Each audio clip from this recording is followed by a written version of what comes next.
Semester 5-এর 12th paper বা core course 12-এর বিষয়বস্তু হচ্ছে ইতিহাস চর্চা। ইতিহাস কিভাবে লেখা হয়, কিভাবে গবেষণা করা হয়, কিভাবে পাঠ করা হয়, এটাই বিষয়টা ভীষণভাবে থিওরিটিক্যাল, ভীষণ রকম তাত্ত্বিক। ফলে এই বিষয়টিকে অনলাইন ক্লাসের মাধ্যমে বোঝানো বেশ কঠিন। তবু কিছু টুলস ব্যবহার করে কিছু অভিনবত্ব এনে বোঝানোর চেষ্টা করা হচ্ছে। আশা করি স্টুডেন্টরা ধরতে পারবে যা বলা হচ্ছে।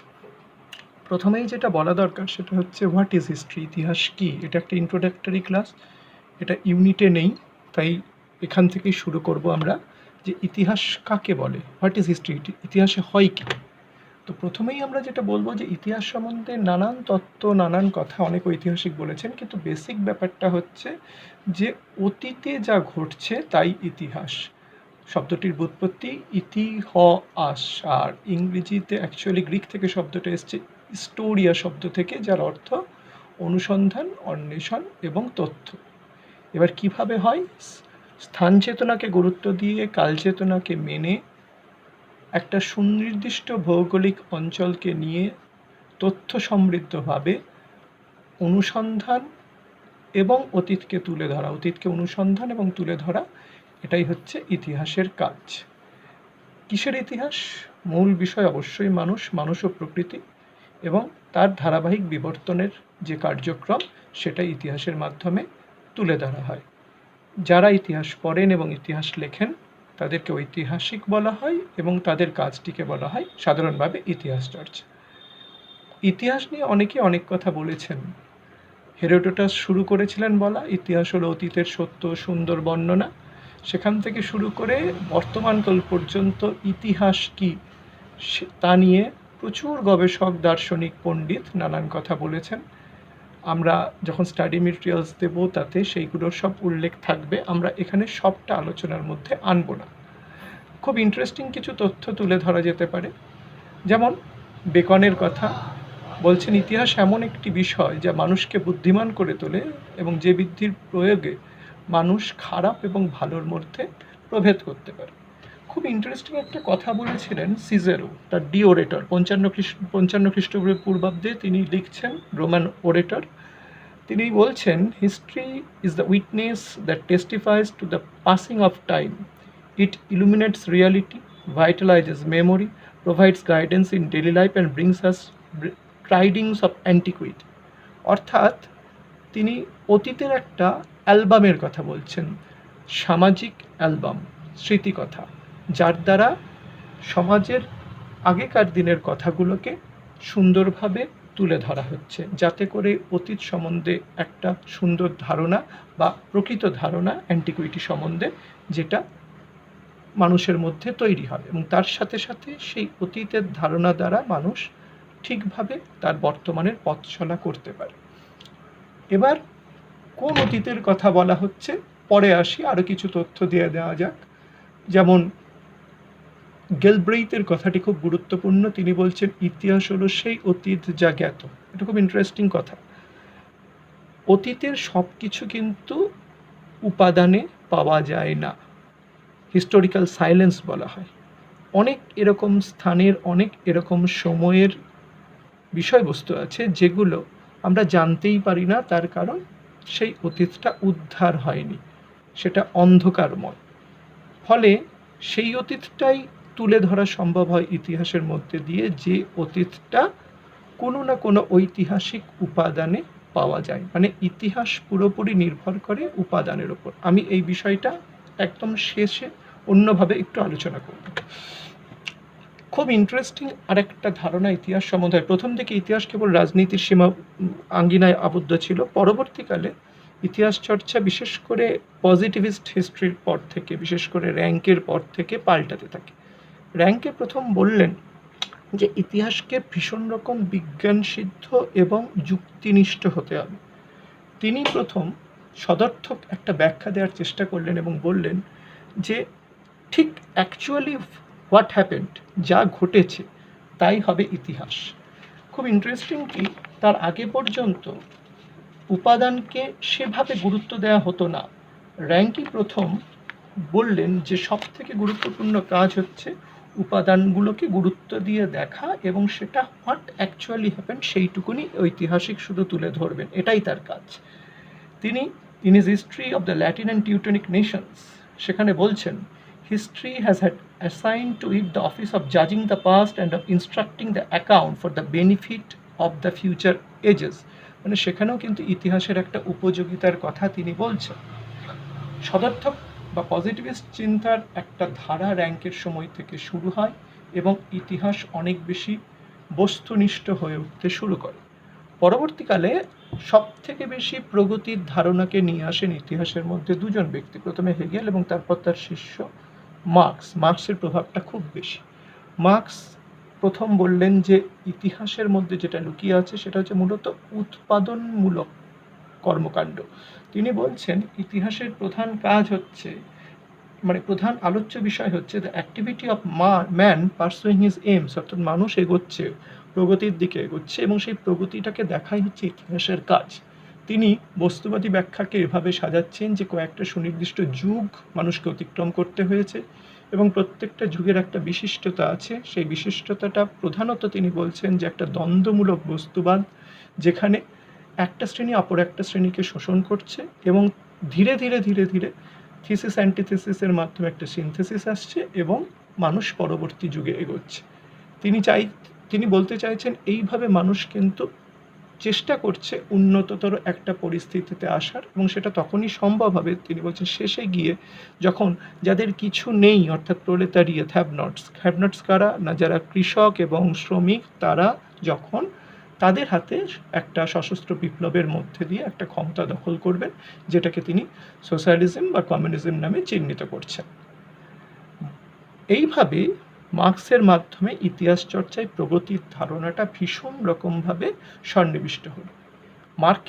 কার্ল মার্কসের পর ইতিহাস চর্চাকে নতুন দিশা দিচ্ছেন যিনি, তিনি হচ্ছেন mark block. Actually mark block একা নন, মার্ক ব্লকের সঙ্গে একসাথে কাজ করেছিলেন প্রায় ব্রোদেল এবং তার সাথে সাথে অ্যানালস হিস্টোরিয়ানসরা। এবার এই অ্যানালস হিস্টোরিয়ানসরা প্রথম বললেন টোটাল হিস্ট্রির কথা বা সামগ্রিক ইতিহাসের কথা। খুব দুটো গুরুত্বপূর্ণ কথা মার্কস বলেছিল, এই মার্ক ব্লক বলেছিল। প্রথম যে কথাটা বলেছিলেন সেটা খুব ইন্টারেস্টিং, সেটা তিনি বলছেন history is the science of men in time. দ্বিতীয় যে কথাটি বলছেন সেটা হচ্ছে যে ইতিহাস লেখার মধ্যে একটা সাইকোলজিক্যাল ফেনোমেনা, একটা মনস্তাত্ত্বিক দিক লুকিয়ে থাকে। ঐতিহাসিক তার এজেন্টদের মাধ্যমে, তার এজেন্সির মাধ্যমে একটা মনস্তাত্ত্বিকভাবে ইতিহাসকে ব্যাখ্যা করার চেষ্টা করেন। এবং তিনি যে তত্ত্ব খাড়া করছেন সেই টোটাল হিস্ট্রির তত্ত্বতে বলা হচ্ছে যে ইতিহাসবিদকে কেবল ঘটনা দেখলে হবে না, ঘটনার সাথে সাথে যারা ঘটাচ্ছে সেই ঘটনার কুশীলবদের মনস্তাত্ত্বিক দিকটাও কিন্তু অনুধাবন করতে হবে। পরিষ্কারভাবে সাইকোলজিক্যাল ফেনোমেনার ওপর প্রথম গুরুত্ব দিচ্ছেন মার্ক ব্লক। ইতিহাস চর্চায় অ্যানালগসটি ভূগোল থেকে আরম্ভ করে কোনো স্থানের জলবায়ু, প্রকৃতি, প্রত্যেকটা জিনিসকে তারা আলোচনার মধ্যে আনছেন বা গুরুত্ব দিচ্ছেন। র্যাঙ্কে এবং ব্লকের মাধ্যমে এবং মার্কসের মাধ্যমে ইতিহাস কিন্তু অনেক বেশি পরিশালিত হয়ে উঠল, অনেক বেশি আধুনিক হয়ে উঠল। আরেকজনের কথা এখানে উল্লেখযোগ্য, বিখ্যাত গ্রন্থের লেখক the idea of history, Collingwood, British ঐতিহাসিক। তিনি বলছেন রিএনাক্টমেন্টের কথা। রিএনাক্টমেন্ট কি? তিনি বলছেন ঠিক যেভাবে ঘটনাটা ঘটেছিল সেটাকে পুনর্নির্মাণ করতে হবে, অর্থাৎ অতীতের ঘটনার পুনর্নির্মাণের মাধ্যমেই সঠিক ইতিহাস তুলে আনা সম্ভব। আরও পরে হোয়াট ইজ হিস্ট্রি নামক ক্লাসিক একটি গ্রন্থে ইএইচ কার আরেক ধাপ এগিয়ে গিয়ে বলছেন যে ইতিহাসের কাজ হচ্ছে বিজ্ঞানসম্মত উপায়ে সম্পূর্ণ নিরপেক্ষ থেকে যৌক্তিক কারণ বিচার করে অতীতকে অনুসন্ধান করা, যে অতীত তার যুগের চিন্তা ও প্রভাবকে অতিক্রম করে অতীতের সঙ্গে বর্তমানের একটা যোগ ঐতিহাসিক স্থাপন করবেন। তিনি প্রথম এই কথাটি বলছেন যে ইতিহাস নিরন্তর অতীতের সঙ্গে বর্তমানের একটা যোগাযোগ স্থাপনের হাতিয়ার, অর্থাৎ অতীতের মাধ্যমে বর্তমানকে বোঝা। এবার আসা যাক ইতিহাসের বিষয়বস্তু কি, এটা এই টেবিলের মাধ্যমে একটু দেখাব। ইতিহাস কি নিয়ে আলোচনা করবে? এখানে প্রথম দিকে প্রাচীন কিছু ঐতিহাসিকের কথা বলা হচ্ছে: হেরোডোটাস, থুকিডিডিস, পলিবিয়াস, লিভি, ট্যাসিটাস। মোট সময়কালটা কি? প্রাচীন গ্রিসের সময়কাল থেকে রোমান সময়কাল পর্যন্ত। তারা প্রত্যেকেই ইতিহাসের গ্রন্থ লিখছেন, কিন্তু ইতিহাসের বিষয়বস্তু কি? পরিষ্কার বোঝা যাচ্ছে যুদ্ধ এবং রাজনীতি। আমরা এটা একটা বিভাজিকা হিসেবে রাখছি এই লাইনটাকে। তার উপরে আমরা কি দেখতে পাচ্ছি? যারাই ইতিহাস লিখছেন তাদের ইতিহাসের মূল বিবেচ্য বিষয় বা মূল আলোচনার বিষয়টাই হচ্ছে পলিটিক্যাল হিস্ট্রি। whereas যখন আমরা আধুনিক যুগের তিনজন ঐতিহাসিককে এখানে তুলনায় আনছি, হবসবম, মিশেল ফুকো, সিয়েলা রাউবোথাম, তখন দেখা যাচ্ছে আলোচনার বিষয়বস্তু অনেক বেশি বৈচিত্র্যপূর্ণ হয়ে যাচ্ছে। মানে কি? ইতিহাসের আলোচনার পরিধি এবং ব্যাপকতা অনেক বেশি বাড়ছে, দিগন্ত প্রসারিত হচ্ছে। সমাজ আসছে, অর্থনীতি আসছে, বিপ্লব আসছে, পুঁজি আসছে, মার্ক্সবাদ, ইতিহাস চর্চা, ডাকাত, ব্যান্ডিটস মানে ডাকাত, এগুলো আলোচনার বিষয়বস্তু হচ্ছে। আরও বেশি গভীরে যাচ্ছেন, আরও বেশি মাইক্রো লেভেলে স্টাডি করছেন মিশেল ফুকো, পোস্ট মডার্নিস্ট। তিনি ম্যাডনেস নিয়ে মানে পাগলামো নিয়ে আলোচনা করছেন, চিকিৎসা বিজ্ঞান নিয়ে আলোচনা করছেন, পানিশমেন্ট এবং প্রিজন অর্থাৎ কারাগার নিয়ে আলোচনা করছেন, যৌনতা নিয়ে আলোচনা করছেন, ইতিহাস চর্চা এবং জ্ঞান নিয়েও আলোচনা করছেন। আরেকটা উদাহরণ দিয়ে ইতিহাসের আলোচনার বিষয়বস্তুটা দেখা যেতে পারে। খুব সাম্প্রতিককালে এই গ্রন্থটি বেরিয়েছে, 2014 সালে, লেখক করছেন সুমিত সরকার, মডার্ন টাইমস। মডার্ন টাইমসের যে ইন্ডেক্স আছে, সূচিপত্র, সেই সূচিপত্র থেকে কিছু জিনিস এখানে তুলে ধরা হচ্ছে। বিষয়বস্তু কি? স্থানীয় স্বায়ত্তশাসন, কাউন্সিল রিফর্ম, আইন কানুন, সেন্সাস, পশ্চিমী বিজ্ঞান এবং ঔপনিবেশিক সাম্রাজ্যে তার ব্যবহার, রেসিজম, নারীদের ইতিহাস, forests and wastes in late colonial India অর্থাৎ জঙ্গল এবং জঙ্গল সংক্রান্ত আইন, কৃষির ইতিহাস, শ্রমিকদের ইতিহাস, দুর্ভিক্ষের ইতিহাস, রেলের ইতিহাস, বাজার, ব্যাংকিং, মুদ্রা ব্যবস্থা, জুট মিল, মধ্যবিত্ত শ্রেণী, ছাপাখানা, সাহিত্য, কবিতা, থিয়েটার, চিত্রকলা, সিনেমা, ফটোগ্রাফি, প্লে অ্যাক্টিং, সঙ্গীত, নৃত্যকলা, কালীঘাট পেন্টিং ইত্যাদি। এই একটা উদাহরণ এই কারণে আনা হয়েছে যে যাতে করে বোঝা যায় যে বর্তমানকালের একজন ঐতিহাসিক কী ধরনের গবেষণায় তারা নিজেদেরকে নিয়োজিত করছেন। বোঝাই যাচ্ছে খুব স্পষ্টভাবে যে ইতিহাসের পরিসীমার মধ্যে হেন জিনিস নেই, অতীতের হেন জিনিস নেই যেটা নিয়ে ঐতিহাসিক তার কাজ করতে পারবেন না। যে কোনো বিষয় নিয়ে, সেটা জুতো হতে পারে, মাথার চুল হতে পারে, যা ইচ্ছা হতে পারে, তাই নিয়েই ঐতিহাসিক কাজ করতে পারেন। মহামারী চলছে, সেই মহামারী নিয়ে প্রচুর কাজ হয়েছে, অসংখ্য কাজ হয়েছে। ফলে বোঝাই যাচ্ছে যে ইতিহাস চর্চার কোনো সুনির্দিষ্ট সীমারেখা বা গণ্ডি নেই, সব অতিক্রম করে গিয়ে এখন সব কিছু নিয়েই চর্চা চলতে পারে। তো এই হচ্ছে ইতিহাস চর্চার বর্তমানকালের পরিধি, তার জুরিসডিকশন, কতটা অঞ্চল জুড়ে সে চর্চা করতে পারে। একটা ছোট্ট কি বলবো, গ্রাফ দিয়ে বোঝানোর চেষ্টা করা হচ্ছে। হিস্ট্রিকে দেখানো হচ্ছে অ্যাকাউন্ট অফ দ্য পাস্ট, কীভাবে জিনিসটা ঘুরছে, একটা চক্রাকার মোশনে ঘুরছে। কি হচ্ছে? হিস্টোরিক্যাল ইভেন্টস, সেটা এভিডেন্স হিসেবে কাজ করছে। যিনি ঐতিহাসিক সেই এভিডেন্সকে নিয়ে সিলেক্ট করছেন, অ্যানালাইজ করছেন, অর্গানাইজ করছেন।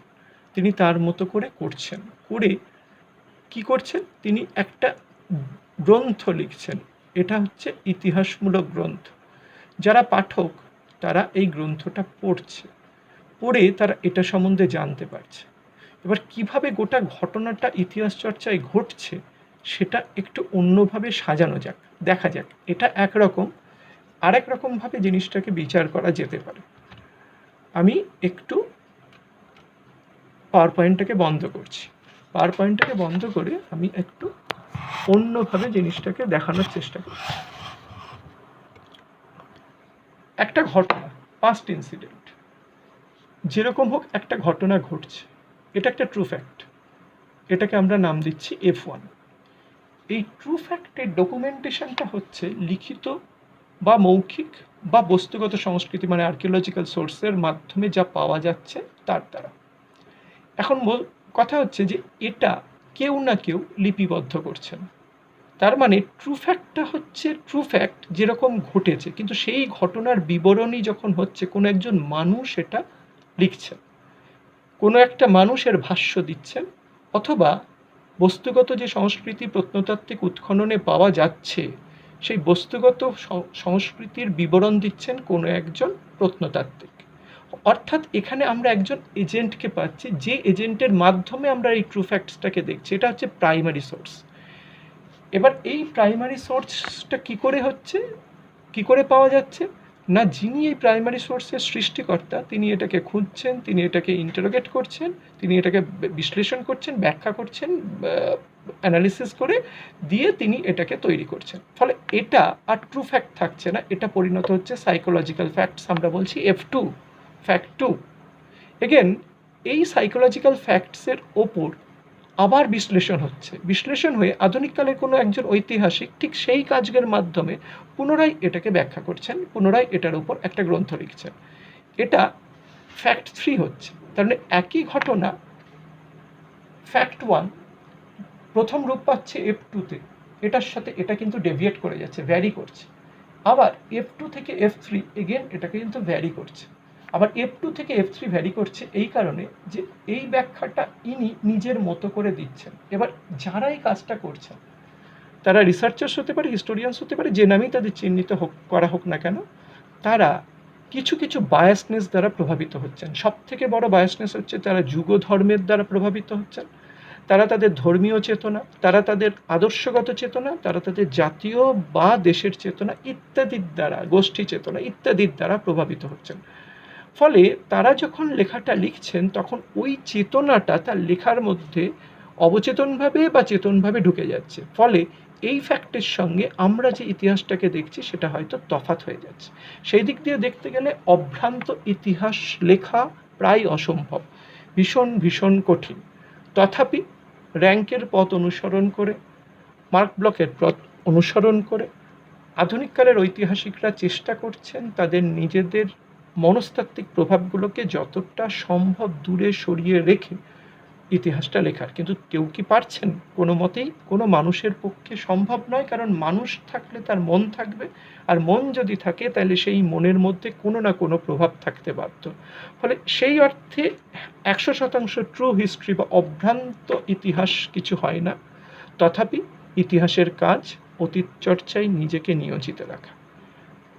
এবার আসি যে ইতিহাস যখন আমরা পড়ব তখন আমাদের কিছু বিষয় মাথায় রাখতে হবে। ইতিহাস শূন্যস্থানে ঘটে না, সেটা একটা স্থানে ঘটে। এটা হচ্ছে স্থান চেতনা, প্রথম পিলার। 2 নম্বর হচ্ছে ইতিহাস একটা সময়ে ঘটে, সেটাকে বলা হয় কাল চেতনা। ইতিহাস অ্যাকচুয়ালি কি বিজ্ঞান নাকি বিজ্ঞান নয় সাহিত্য? টয়েনবি বলছেন সাহিত্য, বিউরি বলছেন বিজ্ঞান, মার্ক ব্লকও বলছেন বিজ্ঞান। কিন্তু অ্যাকচুয়ালি ইতিহাসের চরিত্রের মধ্যে কোন দিকটা বেশি, বিজ্ঞানের দিক বেশি না সাহিত্যের দিক বেশি, ইত্যাদি আলোচনাগুলো আমাদের যখন আমরা ক্রমাগত এগোবো তখন আমাদের করতেই হবে। তার কারণ আমাদের সিলেবাসের মধ্যে এই আলোচনাগুলো অটোমেটিক্যালি আসবে। ফলে আজ এই পর্যন্ত আশা করি এই ভীষণ থিওরিটিক্যাল এই অ্যাসপেক্টটাকে বোঝানো এইভাবে অনলাইন ক্লাসের মাধ্যমে বেশ কঠিন কাজ। যদি সমস্যা থাকে আমি পরে এটাতে আবার অ্যাড্রেস করব। আজ এই পর্যন্ত, পরের দিন আমরা টাইম অথবা স্পেস এই দুটোর কোনো একটা নিয়ে আলোচনা করব।